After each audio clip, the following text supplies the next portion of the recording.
بہت شکریہ مفتی صاحب، آپ نے بہت زبردست اور سیر حاصل جواب دیا اور شاید اس میں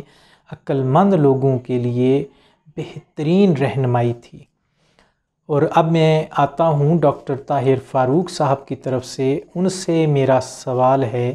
کہ مولانا مودودی کا لٹریچر عام آدمی پہ کیا اثر ڈالتا ہے؟ تو اس پہ ڈاکٹر طاہر فاروق صاحب آپ روشنی ڈالیں کہ عام آدمی کس طرح متاثر ہوتا ہے سید ابو الاعلیٰ مودودی کے لٹریچر سے۔ بسم اللہ الرحمن الرحیم۔ آپ کا سوال ہے کہ مولانا مودودی رحمۃ اللہ علیہ کا لٹریچر عام آدمی پر کیا اثر چھوڑتا ہے۔ تو دیکھیے، مولانا مودودی رحمۃ اللہ علیہ نے جس وقت یہ دعوت کے کام کا آغاز کیا، یہ وہ وقت تھا کہ جب دنیا کے اندر مسلمان عملاً غلام بن چکے تھے، اور ایک عام آدمی کے ذہن میں جو مغربی تہذیب جو اپنے ساتھ مغربی افواج جو اپنے ساتھ مغربی تہذیب لائی تھیں، انہوں نے عام آدمی کے ذہن میں یہ بات راسخ کر دی تھی کہ مذہب ایک انفرادی معاملہ ہے، اس کا تعلق انسان کی ذات سے ہے، اور اس کا اجتماعی معاملات میں کوئی دخل نہیں ہے، اور نماز پڑھ لی جائے، روزہ رکھ لیا جائے، اور اگر وسائل ہوں تو حج کر لیا جائے تو آپ کا دین مکمل ہو گیا۔ مولانا مودودی رحمۃ اللہ علیہ کے لٹریچر نے، ان کی فکر نے عام آدمی کو یہ بات واضح کی کہ دین زندگی کے تمام شعبوں پر حاوی ہے، اور وہ ایک ایک شعبے کے اندر، خواہ وہ گھر کے اندر سے متعلق ہو یا گھر کے باہر سے متعلق ہو، وہ اس کو رہنمائی دیتا ہے اور پورے اصول اور ضوابط بتاتا ہے، کسی بھی جگہ پر اس کو تنہا نہیں چھوڑتا، حتیٰ کہ غسل کے فرائض بھی بتاتا ہے، اور یہ بھی بتاتا ہے کہ اس نے اپنے بیوی سے تعلقات کس طرح رکھنے ہیں، اپنے بچوں کے ساتھ کیا معاملات کرنے ہیں، اپنے پڑوسیوں کے ساتھ، اور اس سے آگے بڑھتے ہوئے معیشت کے اندر، عدالت کے اندر، بازار میں، بینک میں، پارلیمنٹ میں، خارجہ پالیسی میں، ہر جگہ وہ ایک عام آدمی کو مکمل رہنمائی دیتا ہے۔ یہ وے آف لائف ہے، اور اس کے یہی ایک طریقہ ہے کہ جس کے اوپر چل کر، یعنی اس وقت یہ ایک نظریہ یہ بھی رواج پا رہا تھا کہ دین جتنے بھی ہیں ان کے اندر اچھی ہی باتیں ہیں، اور جس بھی دین سے تعلق رکھتا ہے تو وہ اگر اس کے اخلاقیات پر عمل کرے تو وہ کامیاب ہے۔ تو مولانا مودودی کے لٹریچر کے ذریعے اس بات کو واضح کیا گیا کہ قرآن و سنت کا پیغام یہ ہے کہ ان الدین عند اللہ الاسلام، کہ اللہ کے نزدیک دین جو ہے وہ صرف اسلام ہے، اور جو اس پر عمل کرے گا وہ اللہ کے ہاں کامیاب اور سرخرو ٹھہرے گا۔ تو یہ وہ چیز ہے جو مولانا کے لٹریچر سے ایک عام آدمی نے پائی۔ اس نے دین کو ایک تحریک کی صورت میں جانا، دین کو ایک بڑھتی اور چڑھتی چیز اور پورے معاشرے کے اوپر محیط چیز کے طور پر جانا۔ یا ڈاکٹر صاحب، اب میں آتا ہوں مفتی امتیاز مروت صاحب کی طرف کہ مفتی صاحب، آپ ہمیں جماعت اسلامی کا دیگر سیاسی اور مذہبی جماعتوں کے ساتھ ایک تقابلی جائزہ لیتے ہوئے فرق بتائیے کہ دیگر جماعتوں سے جماعت اسلامی کس طرح منفرد اور مختلف ہے۔ اس حوالے سے یہ بات میں آپ کی خدمت میں عرض کرنا چاہتا ہوں کہ جماعت اسلامی کا جو سیکولر سیاسی جماعتیں ہیں ان کے ساتھ تو کوئی تقابل اور موازنہ ہی نہیں، اس کے ساتھ تو کوئی تقابل کیا ہی نہیں جا سکتا۔ ایک طرف دین کی علمبردار جماعت اور ایک طرف مفادات کی علمبردار جماعت، سیکولرزم اور لبرلزم کی علمبردار جماعت، تقابل ممکن ہی نہیں۔ البتہ جماعت اسلامی کا تقابل اگر دینی سیاسی جماعتوں سے کیا جائے، جو دینی جماعتیں ہیں، تو بنیادی طور پر ایک فرق تو یہ ہے کہ اس وقت جتنے بھی جماعت اسلامی کے مقابلے میں جو دینی جماعتیں ہیں وہ ایک موروثیت کی بنیاد پر چلی آ رہی ہیں۔ جماعت اسلامی میں موروثیت کا کوئی تصور نہیں۔ یہاں مولانا مودودی رحمۃ اللہ علیہ کے بعد اس کا بیٹا اس جماعت کا قائد نہیں بنا، یہاں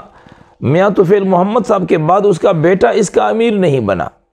قاضی حسین احمد صاحب کے بعد اس کا بیٹا امیر نہیں بنا۔ یہاں یہ بیٹوں اور پوتوں کا تصور نہیں، یہاں پر موروثیت کا تصور نہیں، یہاں ملوکیت کا تصور نہیں، بلکہ جماعت اسلامی یہاں خالص ایک جمہوری جماعت ہے جس میں ہر آدمی اپنی صلاحیت کی بنیاد پر جماعت میں کسی بھی منصب اور عہدے پر فائز ہو سکتا ہے۔ تو ایک بنیادی فرق تو مذہبی دینی جماعتوں اور جماعت اسلامی میں یہ فرق ہے کہ یہاں موروثیت نہیں، یہاں صلاحیت کی بنیاد پر آدمی کسی بھی منصب تک پہنچ سکتا ہے۔ دوسری بات یہ ہے جو انتہائی اہم ہے، اور وہ یہ ہے کہ جماعت اسلامی کے علاوہ جتنے بھی مذہبی دینی جماعتیں ہیں ان کی خدمات قابل اعتراف ہیں، ان کی دینی خدمات کے ہم معترف ہیں، ان کے قائل ہیں، اعتراف کرتے ہیں، لیکن اس کے باوجود بھی ان تمام جماعتوں کا دائرہ کار ایک مخصوص مذہبی فرقے اور مخصوص مذہبی مسلک تک محدود ہے۔ جماعت اسلامی کا جو ڈھانچہ ہے یا اس کی جو دعوت ہے یا جماعت اسلامی کا جو نظم ہے یا جماعت اسلامی کی جو ارکان ہے، جماعت اسلامی کسی مخصوص فرقے یا کسی مخصوص مسلک تک محدود نہیں، بلکہ جماعت اسلامی کی دعوت ان تمام فرقوں اور مسلکوں سے بلند و بالا ہے، اور وہ صرف اور صرف قرآن و سنت کی دعوت ہے۔ تو یہ بنیادی فرق ہے جماعت اسلامی اور دیگر دینی جماعتوں میں۔ یعنی ہم یہ کہہ سکتے ہیں کہ جتنے بھی دینی جماعتیں ہیں وہ کسی مخصوص مسلک اور فرقے کی جماعتیں ہیں۔ کوئی دیوبندیوں کی جماعت ہے جناب، کوئی بریلویوں کی ہے، کوئی اہل حدیثوں کی ہے، کوئی کس کی ہے، کوئی کس کی ہے۔ جماعت اسلامی پر آپ یہ نہیں کہہ سکتے کہ یہ جماعت اسلامی یا دیوبندیوں کی ہے یا بریلویوں کی ہے یا اہل حدیثوں کی ہے، نہیں، جماعت اسلامی پوری امت کی جماعت ہے۔ امت کا ہر فرد اس جماعت کا رکن بھی بن سکتا ہے، اور اس جماعت میں UC سے لے کر مرکز تک ہر آدمی امیر بھی بن سکتا ہے۔ تو اس میں موروثیت بھی نہیں، اور اس میں مخصوص فرقے اور مخصوص مسلک تک اس کی حدود جو ہے وہ محدود بھی نہیں ہے۔ بہت شکریہ مفتی صاحب۔ اور اب میں ڈاکٹر طاہر فاروق صاحب سے سوال کروں گا کہ آپ ہمیں یہ بتائیں کہ مولانا مودودی کے لٹریچر نے بین الاقوامی سطح پر ایسا کیا انقلاب برپا کیا ہے جو قابل ذکر ہے، اور ان کے لٹریچر نے دنیا کی سوچ میں کیا تبدیلی جو ہے وہ برپا کی ہے، اس بارے میں ذرا آپ روشنی ڈالیں۔ اچھا دیکھیے، مولانا مودودی رحمۃ اللہ علیہ کا لٹریچر جو ہے وہ ہندوستان سے نکل کر، کیونکہ جب انہوں نے کام شروع کیا تو پاکستان اس تک معرض وجود میں نہیں آیا تھا، تو ہندوستان سے نکل کر پوری دنیا میں پھیلا، اور اس نے دین کو عالمی سطح پر ایک تحریک کی حیثیت دی۔ جب مغربی اقوام نے مسلمانوں کے تمام ممالک پر قبضہ کر لیا اور خلافت عثمانیہ ختم کر دی، تو ایک عام خیال اور تصور یہ پیدا ہوا کہ اسلام ایک خاص وقت کے لیے آیا تھا، اور 1300 سال تک اس نے دنیا کے اندر حکمرانی کی۔ ٹھیک ہے کہ وہ اپنے دور کا ایک کامیاب نظام تھا، لیکن اب دنیا آگے نکل چکی ہے، اب سائنس ترقی کر چکی ہے، اور اب یہ دین ایک پرانے ادوار کا اور تاریخ کے ایک سنہرے باب کے طور پر تو یاد رکھا جا سکتا ہے، لیکن مستقبل کی دنیا میں اس دین کا اب کوئی تعلق نہیں۔ لیکن امت مسلمہ میں اللہ تعالیٰ کا ایک خاص کرم ہے کہ ایسی شخصیات وقتاً فوقتاً پیدا ہوتی رہتی ہیں کہ جو زمانے کے گرد و غبار کو جھاڑ پونچھ کر دین کو بالکل صحیح اور زمانے کے مطابق زمانے کو لیڈ کرنے والی پوزیشن میں لا کر اس دین کو پیش کرتی ہیں۔ تو ہم نے دیکھا کہ اس مسلمانوں کی اس عالمی مغلوبیت، عسکری طور پر عالمی مغلوبیت کے بعد مسلمانوں میں کچھ شخصیات پیدا ہوئیں، جمال الدین افغانی، اسی طرح علامہ محمد اقبال رحمہ اللہ علیہ، اور اس کے بعد سید مودودی رحمۃ اللہ علیہ، اور پھر سید قطب شہید، امام حسن البنا شہید۔ ان لوگوں کی تعلیمات کے نتیجے میں یہ بات دوبارہ ان لوگوں نے اس بات کو واضح کیا اور یہ میسج دیا کہ اسلام موجودہ دور کے اندر بھی انسانیت کے تمام مسائل کا واحد حل ہے، اور اسلام جو ہے وہ کسی بھی دور کے لیے نہیں آیا، بلکہ یہ ہمیشہ کے لیے، آخرت تک کے لیے، آخری انسان تک کے لیے یہ ایک نہ صرف اس کی ذاتی زندگی کو بلکہ اس کی اجتماعی زندگی کے اندر بھی تمام اپنے قواعد و ضوابط کے ساتھ ہمیشہ تر و تازہ رہے گا۔ تو سید مودودی رحمۃ اللہ علیہ کی اس لٹریچر کے نتیجے میں پوری دنیا کے اندر جو تبدیلی آئی، ایک تو یہ کہ جو مغربی استعمار نے مسلمانوں کو سرحدوں میں تقسیم کیا تھا اور 50 سے زائد ممالک میں تقسیم کیا تھا، تو مسلمانوں کو ایک آفاقی سوچ دی کہ جس کے نتیجے میں مسلمانوں کے اندر ایسی تحریکیں پیدا ہوئیں کہ جنہوں نے دوبارہ سے خلافت کے احیاء کی طرف توجہ دی، اور مسلمانوں کے اندر یہ جذبہ پیدا کیا کہ مغربی استعمار اور یورپ اس کی جو فتوحات ہیں یہ عارضی ہیں، اور یہ اس کی وجہ یہ ہے کہ ہم قرآن سے دور ہو گئے۔ جو ہی ہم قرآن کو دوبارہ اپنی زندگیوں میں رائج کریں گے، اس کو اپنی انفرادی اور اجتماعی زندگی کے لیے اپنا امام اور اپنا رہنما بنائیں گے، تو انشاءاللہ وہ وقت جو رسول اللہ صلی اللہ علیہ وسلم اور صحابہ کرام کے زمانے میں دنیا نے دیکھا وہ دوبارہ انشاءاللہ دیکھیں گے۔ اور یہ مسلمانوں کے اندر بحیثیت مجموعی یہ سوچ پختہ ہوئی کہ اسلام کو دور گزر نہیں گیا، بلکہ جد و جہد کی ضرورت ہے، اجتماعی جد و جہد کی ضرورت ہے، لیکن اس کے نتیجے کے اندر ہم دوبارہ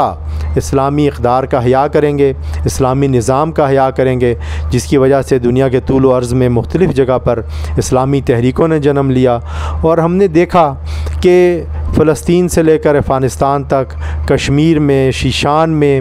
اور اسی طرح ترکی کے اندر احیاء ہوا، اور ہم نے مختلف ممالک میں دیکھا کہ یہ تحریکیں جس کے پیچھے سید مودودی رحمۃ اللہ علیہ کا لٹریچر تھا، ان تحریکوں نے جنم لیا، اور اسلام اس وقت نظر آ رہا ہے کہ جلد ہی پورے آب و تاب سے دنیا کے افق پر چمکنا شروع کرے گا۔ بہت شکریہ ڈاکٹر صاحب، آپ نے بہت ہی بہتر انداز میں بتایا کہ مولانا مودودی کے لٹریچر نے دنیا کی سوچ کیسے تبدیل کی۔ اب میرا جو آخری سوال ہے وہ مفتی امتیاز مروت صاحب سے ہے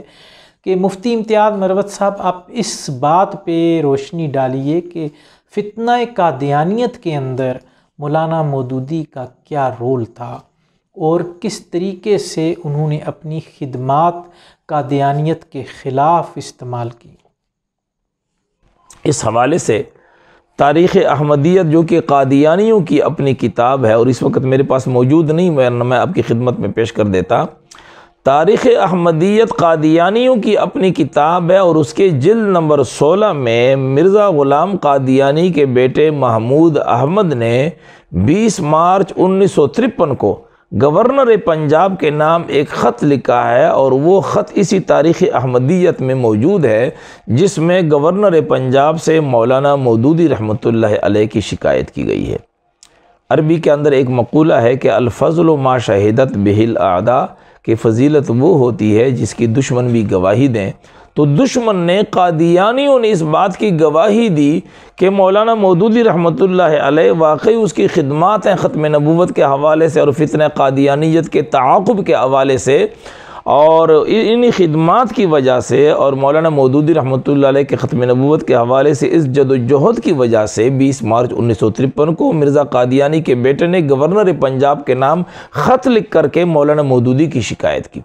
اسی طریقے پر مولانا مودودی رحمۃ اللہ علیہ نے 1953 میں قادیانی مسئلہ نامی پمفلٹ لکھا، اور اس پمفلٹ میں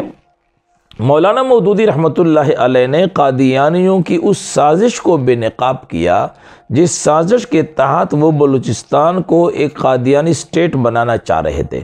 مولانا مودودی رحمۃ اللہ علیہ نے قادیانی مسئلہ پمفلٹ لکھ کر کے اس سازش کو بے نقاب کیا، اور اسی پمفلٹ کے نتیجے میں آپ گرفتار کیے گئے اور آپ پر سزائے موت کا حکم کیا گیا۔